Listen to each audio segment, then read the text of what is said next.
and welcome to Felting Fun with Steph and Joe. Hi.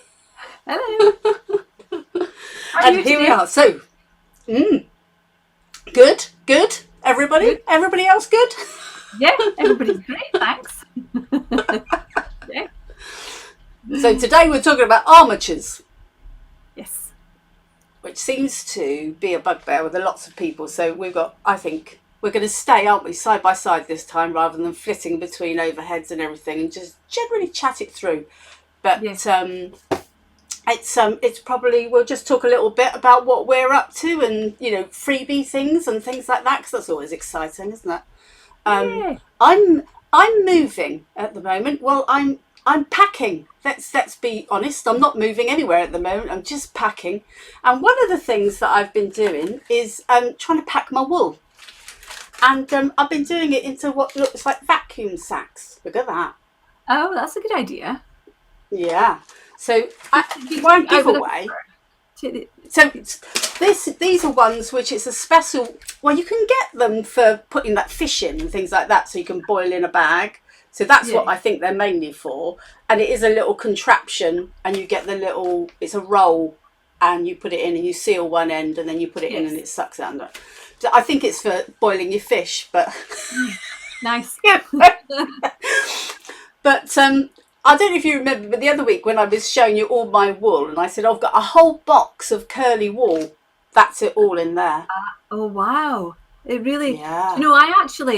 I ordered a ball of wool, like knitting yarn from somebody years ago. And I just needed one ball of a particular colour. And it came vacuum packed. So this ball of yarn came through, and it came through the letterbox. So the whole package was about that thick. Yeah. And they posted through the letterbox. Well, yeah, and obviously they'd done that so they could save on postage, but it wasn't great for yarn because it flattened the fibres completely. So when you were knitting it, it was like this kind of square edge on it. Yeah. But for felting wool, that'll just all puff up, won't it? Once you and I tend to fluff up stuff before I'm sort of playing with it. So anyway, basically I have so much wool, it's ridiculous, as you can imagine. Really? And I've got fleeces where I have done the vacuum, thing, and I have got boxes. You'll be amazed. It looks the neatest it's ever looked in its life. But what I'm giving as a freebie is, I thought, would it be fun to receive some vacuum sacks that you then undo, and it'll all puff up into wool. So this one I put in is all curls, and then these ones are just colours. So lovely. Yeah, so I'll tell you what it reminds me of. I went to the Kennedy Space Centre when I was a child, and they vacuum all of the food, and I remember buying it as it was like, oh, this is ice cream, and that's what it looks like. Yeah. I think I vaguely remember that as well. I've been there, and just a kind of novelty thing, isn't it? Yeah. So there you go, vacuumed wool. Fantastic. That's a lot of wool in that bag. Yeah. And my giveaway is going to be July's club box, which will be winging its way to subscribers on the 1st of July. But the one lucky winner will receive club box to make. I shouldn't try and hold them all up at once. Wow. That's going to end in disaster. So it's the club box makes 3 strawberry cupcakes, and you get all the cupcake cases, obviously all the wool, everything that you need, and a few extra surprises as usual. And all you need to do is to subscribe to both of our channels, like this video, share it with a friend, and comment. It's the comments that count, actually. It's the comments, which will be, I will put a little thing below which says all that. Good. Subscribe, like, comment. Yeah, fantastic. And then we'll pick it out of a hat before the next show. Yes, an electronic hat, magic hat. Yeah, which is great. And so the other thing, which of note, I say with me, I'm just packing. But the other thing of note in Crafty Kit Company world is you're getting an advent calendar together, aren't you? Yeah, not long now. It's the 20th today. We're launching the Advent Kit on the 25th of June. Well remembered, Stephanie. Yeah. I was actually going to show you. I was going to show you the bag, but it's the wrong bag. Oh no, it's not. show you the outside of the bag. So- That's allowed. I just can't show you what's Oh, new bag. in. New I bag like for it. this year. So this bag, 12 projects, 12 gifts, projects designed by both Stephanie and myself and Nikki this year. So 3 of us. So launching on this Saturday. And if you hop onto our website, not right now, when you're finished watching our Watch first. video, hop onto the website and you'll see a pop-up to leave your details for your discount code for your early bird discount for next weekend. Yeah, fantastic. Yeah, exciting. And it's looking fabulous. You showed me a little preview and I was like, oh, it's exciting. Yeah, that's good. No, we're very happy with it. Yeah, lovely. Yes, we like a bit of Christmas. We do, you say that. June. Yeah, we're saying that because obviously we're trying to sell everything and moving on. I've actually got almost a life-size reindeer that we're trying to sell at the moment. So do you fancy one of those? I don't have room for that. No. Maybe once we move to the farm, we can have it in the foyer as visitors come in. Yeah. Fantastic. Excellent. Yeah. So okay. Armatures. Yeah. Do you know, it's funny you were saying it's a bit of a bugbear of a lot of people, and I was just thinking about that because I think that people seem to be quite frightened of making anything with an armature in it. That seems to be the thing. Frightened of getting it wrong, or just not really understanding why you might need one even. So it's like it's the biggest thing, isn't it? Is the first question to ask is why are you thinking of using an armature, and do you need one? Because there are some people, and there's a lady, and I'd probably get wrong where she is. I think she's in Canada, and she makes a point of never using an armature. Now, obviously that limits to a certain extent because there are some things which will have really long legs on that you would struggle to not have an armature. But what's your reason for doing one? And that's a really good question to ask to start with, because someone was saying the other day about being able to pose them. Yes. But you can only pose so far. I mean, I was going to, for instance, I've got a huge elephant here. Now, amazing. When you make him, obviously, he's got an armature, he's got a very thick armature, and I can move those legs, but I can't make him a sit-down elephant. No. I can't change that. I can only do I'll move his leg out, or this bit out, or that bit up. And so it's not completely, when you're making the piece, you have to decide how he's going to be posed.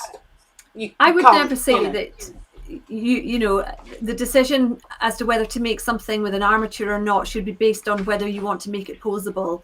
I don't think that's the right reason for using an armature. And in fact, if you make something and you put a lot of time and effort and a lot of poking into making something, and then you're continually moving its limbs around, or you're twisting its head, or what have you, you're going to end up distorting the shape of it anyway. So I mean, I can, I've got a couple of things, and we've both got things with armatures to show you.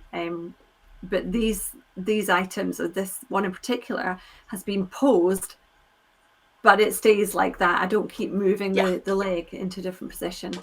And if you do keep moving it anyway, it will break. It will get wire fatigue. Yes, it'll snap, and then you'll get a limp, a dangly leg. I mean, it's one of the reasons why quite often when I do armatures, I don't just use one, I twist them together, because that just gives a bit more strength. But even so, that would still eventually, if I kept on posing, it would actually break. So it has to be. So, I mean, I wrote 3 things down, which I thought you can use just pipe cleaners for an armature, and in fact recently those giraffes I did as a kit, they're all just pipe cleaners. That's amazing. So, and they're just twisted, obviously twisted 2 together, but they're all love a pipe cleaner. There you go. And it's amazing how strong they are. So a twisted pipe cleaner, I don't think you would ever just put in a single pipe cleaner. I would always recommend twisting twisting two Yeah. together, and that makes it nice and strong. And a lot of the first needle felting kits that we did, that Alison helped me design, or a lot, these are Alison Rumble's designs, have this very basic armature inside. So make sure I'm going The right sleepy range. So the sleepy range has two twisted pipe cleaners just bent into an arc, and then the wool's wrapped round, and that's a really good way of, and once you've got that shape, you wouldn't then manipulate it, but it just helps you to create that nice curved shape. So that would be a good time to use the twisted pipe cleaners. Yeah, definitely. I mean, as I say, for me, it's more about, do I really need one? And in fact, one of the questions that someone asked was, when would you use the different gauges? The thick right down to the thin. And once again, using the elephant as an example, I used quite thick for him because, I mean, if you're going to put that much wool around something, you need a thick armature to hold it. So when you say thick, what do you know what thickness it actually was? Yeah, so I do it in gauges. So I've got all different gauges here, and probably the thickest gauge I've ever used is 12. Right. And you probably can't, I mean, but it's still quite bendable in wire. But most of the elephant was done in 14.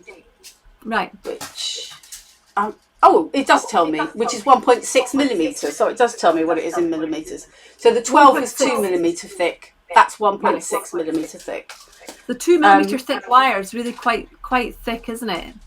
Be very strong. Yeah.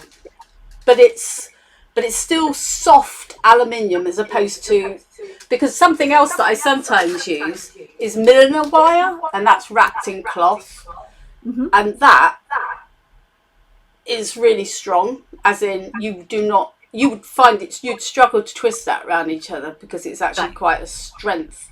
So if I need to do something where I really can't, but it's not really, it really is one position and don't move it ever again. Otherwise it just will distort. And I suppose that's right, isn't it? Because with a hat, you'd make it in a particular shape. No, so that makes sense. But it's horses for courses, as they say, isn't it? But yeah. So the blue wire that's in some of our kits is a 1.5 millimetre, so it's just a little bit thinner than your 1.6. And it's lovely and malleable. And you can, if you wanted to, you can twist it. Yeah. As well. So these are good thickness of wire for armatures. Yeah, you can twist those around each other really easily, can't you? Which is great. And Stephanie, do you then wrap your wire with pipe cleaners?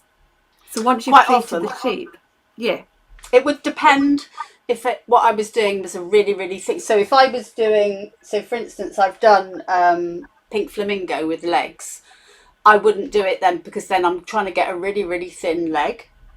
And then, I mean, the reason to wrap pipe cleaners around is because it makes it much easier for attaching the wool. But if I can't do that, what I will try and do is have the wool attached at one end to something, and it could be because you've got wool already up in the body, and then wrap it all the way around. Some people sometimes attach little bits, and I mean little bits of glue as they go down to try and get a bit of an attachment to it. But if you wrap it really tightly, you can actually do it. But more often than not, I will try and attach pipe cleaners because it just makes it a whole lot easier. It just makes it really easy, doesn't it? And when you're so that was something that I've been asked a few times, when you've made your shape in the wire, whatever shape you're making. Let's make a little swan. Coming to the centre. Yeah, there you go. I was going the wrong direction. There we go. Yeah. So if you've made your basic shape, how neatly do you then need to wrap your pipe cleaners around it? And really, not neatly at all. So people I think get a little bit hung up, and the kind of perfectionism creeps in, and you just want to wrap the pipe cleaner around roughly, it's all going to get covered up. It doesn't matter if it's not evenly spaced. But as Because the long as pipe, you, because really, it's an aid, isn't it? This structure is an aid for you to build around it. This isn't in any way the finished thing. And even if you fluff up a bit, it doesn't matter because and it's even like it's inside.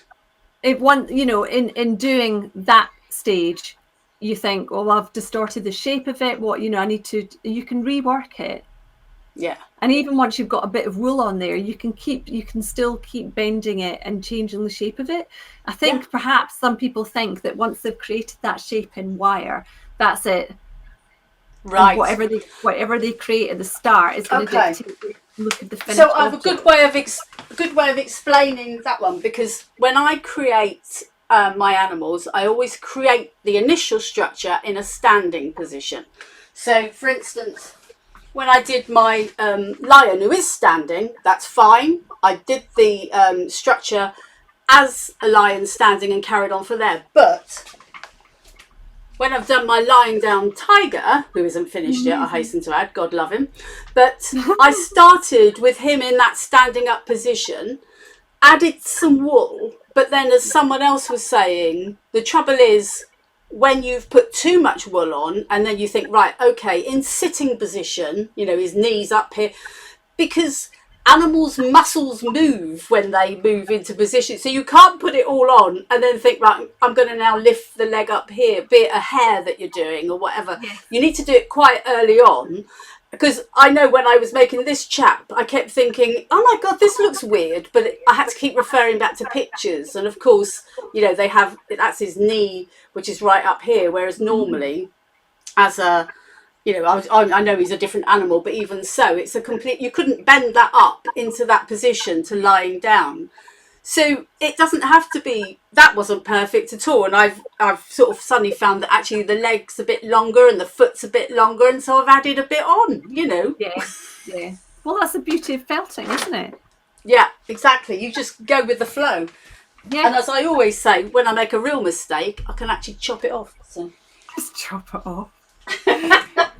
So from something very simple like the twisted pipe cleaners, to something also very simple, and I just demonstrated with the little piece of wire, but that's basically that same blue wire or the 1.6, but you could also use your 1.8 or even the 2mm wire. And this is just like a number 2 shape, and again I wrapped it with pipe cleaners and then start building it up to your much more complex. But the armature that's inside the lion and the elephant and the tiger, can you describe what that looked like in terms of just the wire? How simple is it? Because I also think that people think that you need to build a whole skeleton. Oh, well, let me show you in something which is this is a camel. Yeah, there we go. Right. Yeah.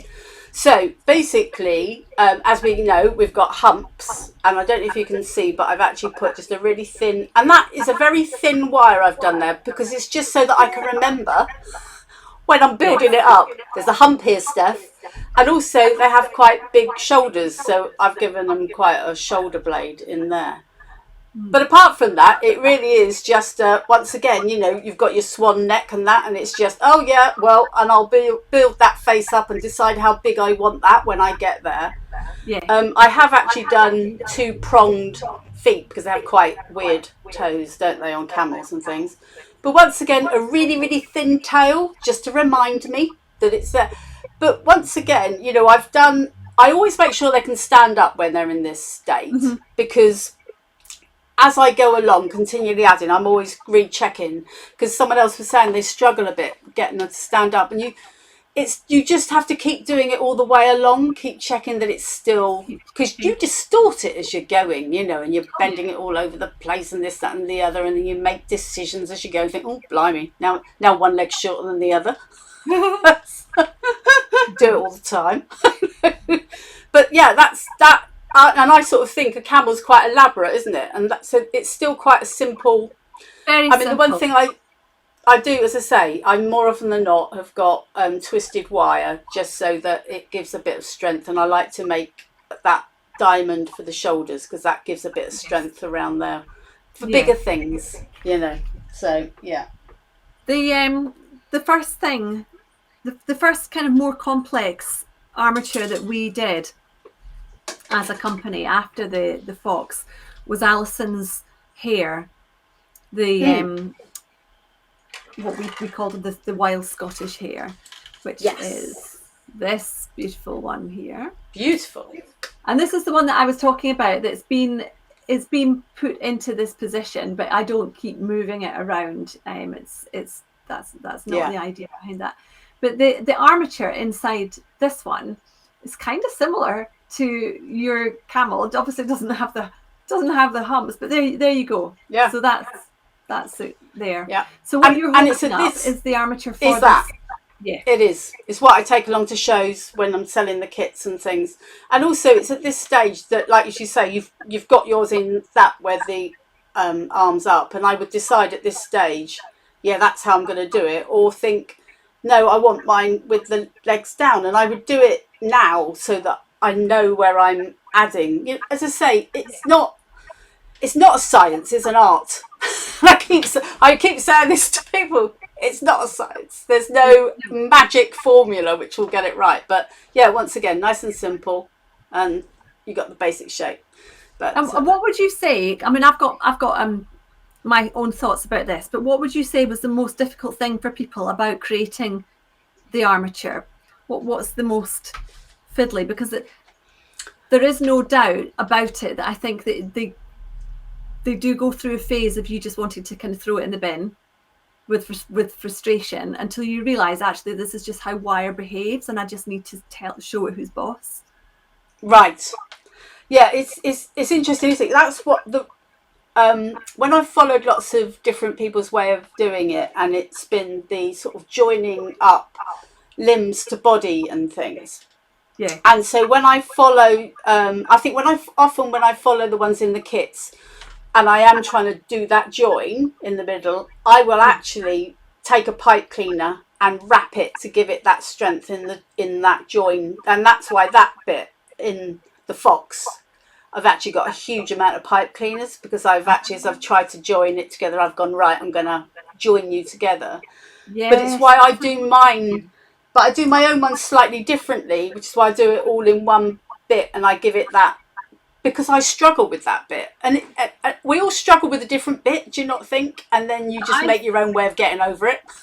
That's the bit that I think most people think, what is going on? Why is the wire just sliding around all over the place? What can I do here to secure it? So this is a very odd looking, but you can see roughly head, neck, spine. This might become a tail, or I would cut that off.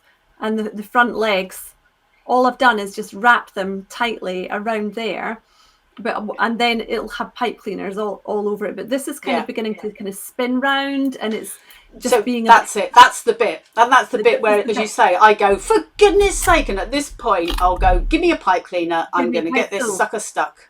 Yeah, and I never thought about using pipe cleaners. So what I would do is use a bit of masking tape. Right. Or Crafty Kit Company tape in this case. Yes. So just any kind of tape. I wouldn't use sellotape. Sellotape's not right. It's too sort of hard. You want a tape that's quite soft that you can kind of squidge into place. So a bit of masking tape, or a bit of stretchy elastoplast. Stretchy sticking plaster.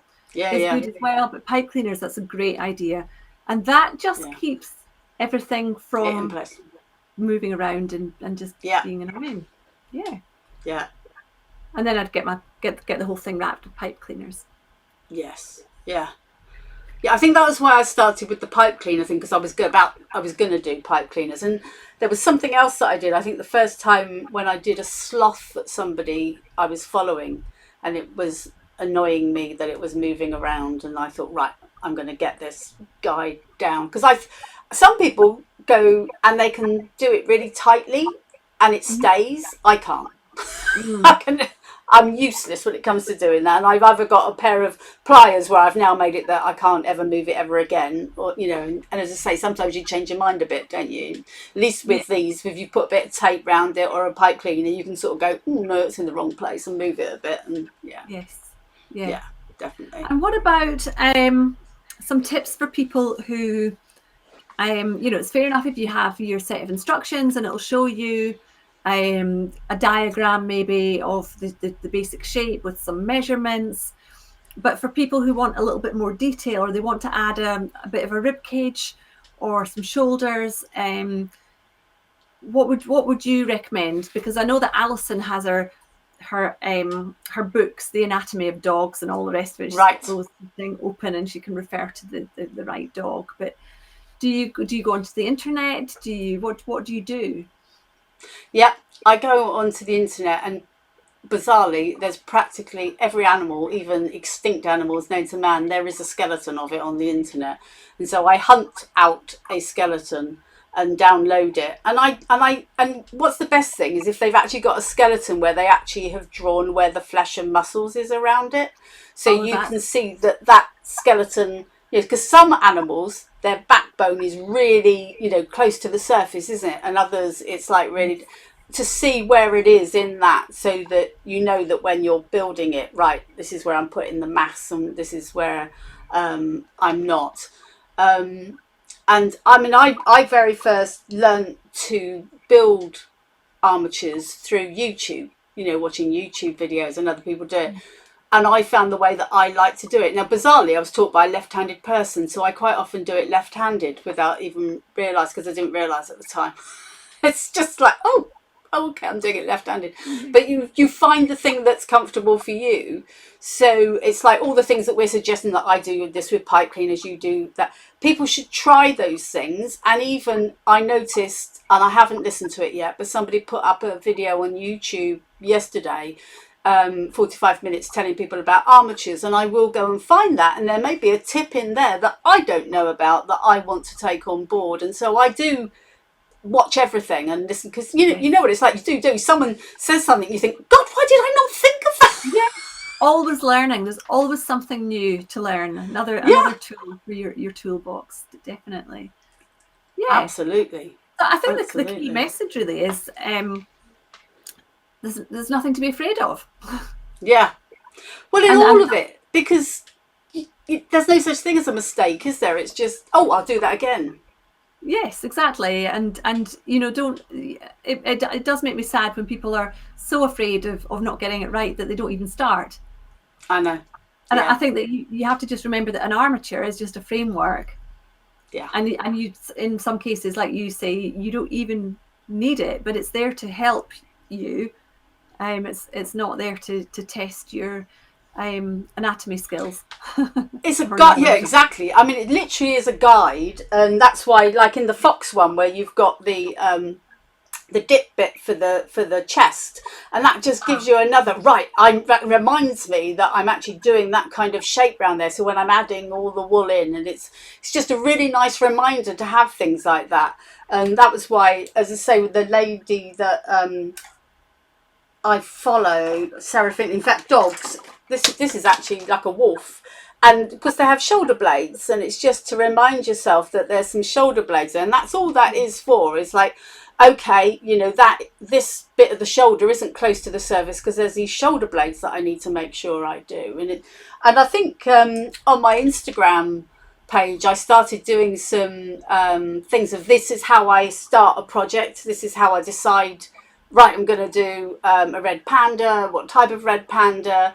Okay, where do you get the skeleton from? And I actually take you through that part of the process. If anybody wants to think, how the hell do you do that? You go and find my Instagram page. There's quite a few bits on there just taking you through how I start a project like that. Because I think it's obvious because that's what I do. But of course it's not obvious, because until you've done it, nothing's obvious, is it? That's right. Yeah. Yeah. The other wire actually that we didn't, I don't know if you ever do use this really thin wire. You probably can't see it here. This is 1 millimeter wire. So the blue one is 1.5. Oh. This is just 1 millimeter wire, and this is really thin. And you don't need pliers to twist this, you can just twist it just with your fingers. Yeah. So 18 gauge, that is. Is it 18? It's called 18 gauge. Yeah. Yes, it is. This is good for, we use this for the birds. But actually, you could double it up, and you could just, if this was the only wire you had, you could double it up and use it for armatures for bigger animals as well. Absolutely. And that's the thing, I do that sometimes if I haven't got the right wire and I want to start something, I just double something up. I do use something thinner. I do sometimes use 22 gauge when I'm doing really, really thin. That's really thin. Digits, really, really. And in fact, I think when I had that tail on the back of something, that was actually just really, really thin 22 gauge, twisted, but yeah, just when you don't want it to really be I mean, someone actually asked the question about how do you do little hands, and it's like, well, actually some people do little hands without any armature in at all, and I forgive me, I can't remember her name, but I'll find it. But she's a Russian lady, and she makes people, and they're just amazing. gorgeous. Anna. I think her yes, name's Anna. That's it, Anna. Yeah. Anna. Beautiful. Thank you. And she does little hands, and she did a little video of it of how she does little hands without. So there's her to look out for. But also, if you want, beautiful. Oh, it's just. I mean, the minute people say, how do you get it soft? I mean, you watch Anna's work and the skin and everything. It's stunning, isn't it? Yes, actually, we should. You put a comment underneath actually with her because I can't remember her second name and I might not be able to pronounce it properly anyway. No.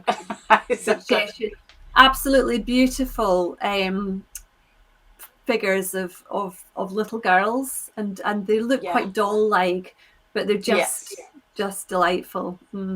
Gorgeous, all the details that she does in those. So you don't necessarily have to, as I say, once again do, but in the videos that we've done for the chicks and the little toes, and obviously we've used, as you say, it's like the 18 gauge 1mm wire. But if you use 22 gauge wire and did that same thing, because I know it's only 4 digits, but you could do it for 5, in the same way of that process of doing the digits and winding them together and actually putting wool around that. But personally, I'd have a go at doing it without wire for something that tiny. It's actually probably worth mentioning, just for people who are not sure about what the gauges mean. The smaller the number, the thicker the wire. It's the same with felting needles and sewing needles and tapestry needles and all of that. So the smaller the number, the thicker the wire. So an 18 gauge wire is going to be thicker than a 22 or a 20. And this particular brand tell you the thickness as well as the gauge, which is quite useful. And it's soft aluminium wire. As I say, you can get the tough stuff, but when you want to do a bit of twisting, you need softer, really. Well, my fingers aren't up to it, that's for sure. I mean, there's one other different type of armature. I've only used it once. It's from a Japanese company, Hamanaka. Have you ever heard of those? And it's actually plastic, and it does bend and stay. And I wouldn't use it for twisting, and I used it when I made a little black cat back in the day, because it was the first time I was doing a smaller piece, because I nearly always sort of do bigger pieces, and I thought I wasn't sure about the twisting. Oop, just fell on the floor,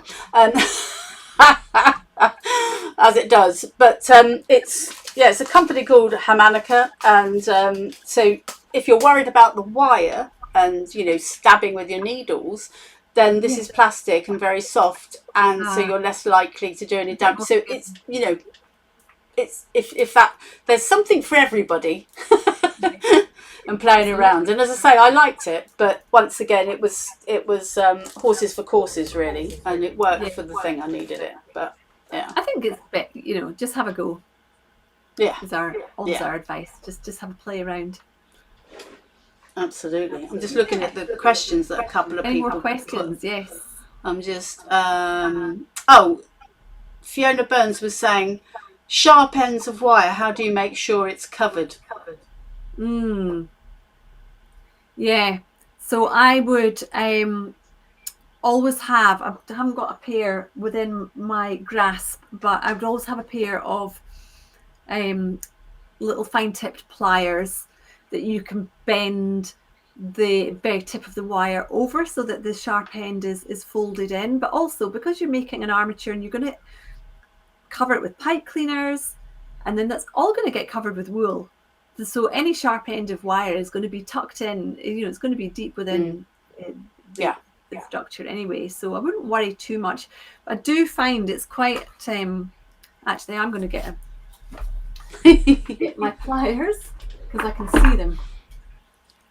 So something like these little sort of fine tipped, and if you just take the end of your wire and just twist it over so that you've got a little loop, that can actually be quite useful for tucking the end of a pipe cleaner into as well, just for anchoring it in there before you start to twist it round. But yeah, that's all I would do. What would you do? No, I do that, and the only other time it'd be any different is if I knew I was doing two things. I might make sure that when I bend it in half, it's that bent bit which is at the bottom, and then as I'm bringing the rest up to the body, as you say, that will be wrapped in the body and it's not going anywhere near the edge once I've wrapped wool around it and anything anyway. So, no need to do that.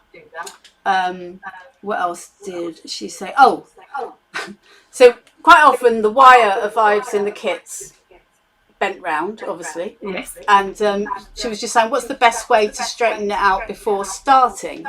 Mm-hmm. And my first thought there is, I think, the first thought is I just literally unwind it. I mean, I just pull it out, and it doesn't need to be perfectly straight. I mean, because as we've said, your armature isn't some perfect structure. It is just the form. So, this is good enough for me that I've done that, and I would just start. Just unwind it, and it's so sort of it's nice and soft and bendy anyway, and by the time you've bent it into shape and got whatever shape you're looking for, you'll have put kinks into it in other places anyway. So just unwind it. That's just unwind it. Once again, it's not worrying about it and thinking it has to be perfect. Okay. Yeah. So Sharon was one of those who was saying, how do you make sure it stands up? She has problems. And the only thing you can do is, as you're going through the project, is keep making sure it sits in whatever position. And it's like, I quite often do sitting hairs and things. And sometimes you suddenly think, oh, actually it is slightly lopsided, but you can just add a little bit of wool over to the other side to balance it up and do it. And, That's reminding me of my mum cutting my fringe when I was about 6. Oh, yeah. We all had it, didn't we? And it was still ragged even when it got to the top, wasn't it? Hilarious. I've got some classic photos. I might dig them out one day. Oh, yeah. Do you know, I have too. Absolutely. But, and the other thing is, one thing I also do is sometimes I create pieces, and so not having them standing alone by themselves, but there I've taken the wire from that bottom foot and taken it into this wooden, and I think, I've actually stuck him in so he doesn't come off. Yes, so, that's another way around that, which is having something in action.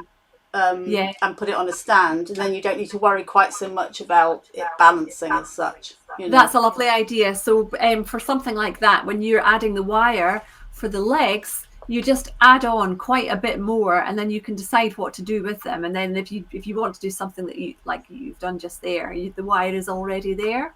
Whereas if you start off with just enough or not quite enough, then exactly.